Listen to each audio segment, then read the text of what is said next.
नमस्कार. मराठी बाणा अभिमान या चॅनलमध्ये आज आपलं स्वागत आहे. क्वारंटाईनमध्ये एक नवीन रेसिपी मी आज तुमच्यासमोर घेऊन आले आहे. त्याचं नाव आहे मारी बिस्किटचे गुलाबजामुन.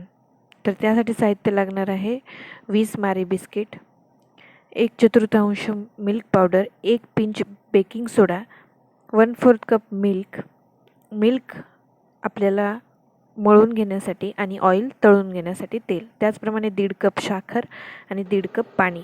त्यामध्ये आपण इलायची पावडर आणि केसरचे 6 ते 8 काड्या आपण त्यामध्ये टाकायच्या आहे. सगळ्यात प्रथम आपल्याला शुगर सिरप बनवून घ्यायचं आहे.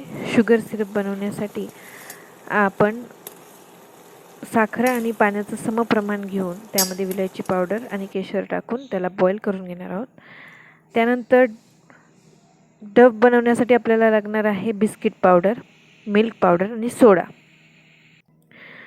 हे आपल्याला व्यवस्थित पद्धतीने मळून घ्यायचं आहे. मळताना आपल्याला थोड्या थोड्या प्रमाणातच दूध टाकायचं आहे. त्यानंतर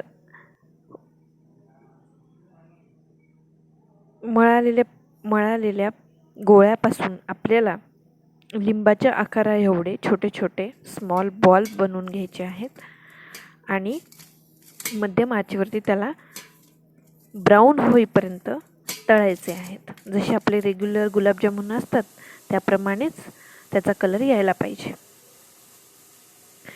त्याला तळल्यानंतर त्याला लगेचच आपण तयार केलेल्या साखरेच्या पाकामध्ये घालायचं आहे. सगळ्यात शेवटी गुलाबजामुन तयार झाल्याच्या नंतर एक तवा गरम करायचा आणि त्या गरम केलेल्या तव्यावरती आपण ज्या पात्रामध्ये साखरेच्या पाकामध्ये गुलाबजामुन टाकले आहेत ते पात्र त्यावरती ठेवून त्याला एक उकळी येऊ द्यायची, जेणेकरून तो पाकामध्ये गुलाबजामुन व्यवस्थितपणे मुरतील. सगळ्यात शेवटी झाकण ठेवून अर्ध्या तासासाठी गुलाबजामुन ठेवायचे आहेत. आपले गुलाबजामुन तयार झाले आहेत. तर आपल्याला रेसिपी आवडल्यास लाईक, कमेंट, सबस्क्राईब करायला विसरू नका. धन्यवाद.